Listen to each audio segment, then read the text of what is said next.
of an Elizabethan building. But nowadays you can swim in the waters of Bath again, this water that comes out of the ground at 46.5 Celsius at the rate of 2.5 million gallons a day. And the new Therme Spa is coming up on our right. That's the entrance, the alleyway down along where those railings are.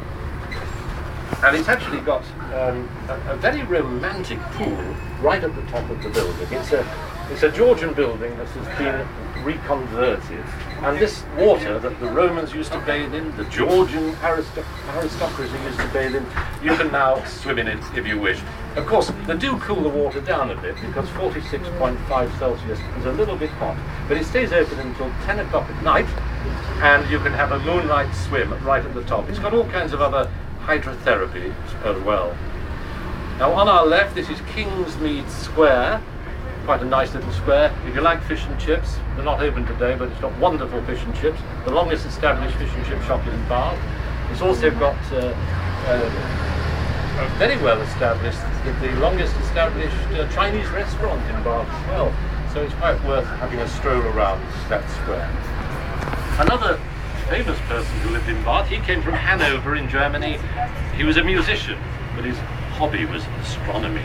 And his name was William Herschel, and he took up residence in Bath, and with the help of his sister Caroline, he built his own telescope.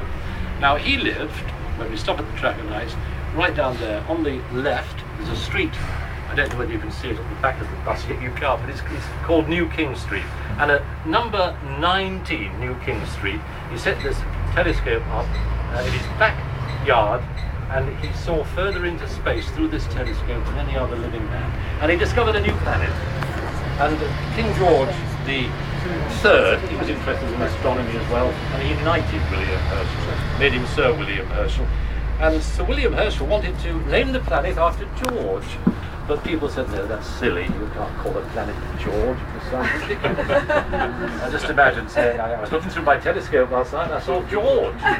Everything was some kind of a voyeur. So they gave it an entirely sensible name, they called it Uranus. This is Queen's Square, and this was the first major work of that great architect John Wood. This north wall here, this was his finest creation. He wanted that to look like a palace. It was called John Wood's Palace. It resembles Buckingham Palace in London, but it's actually 7 separate houses, all with their own separate front doors. But this man, John Wood, he was very much inspired by Andrea Palladio, the Renaissance architect of Italy, because he loved this Palladian style. You know, drab architecture was no good for John Wood. But the square itself, well, Queen Square, it was used as a sort of meeting place in the Georgian times.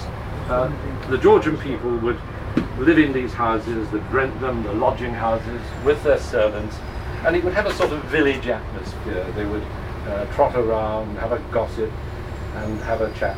The day started very early in Bath in Georgian times. People were normally in the Roman bath at 6 o'clock in the morning, and they'd stand up to their neck in the water for at least a couple of hours. Then they'd so often have a public breakfast, all eating together, and breakfast sometimes would be in the middle of this square here, for the people who lived around here.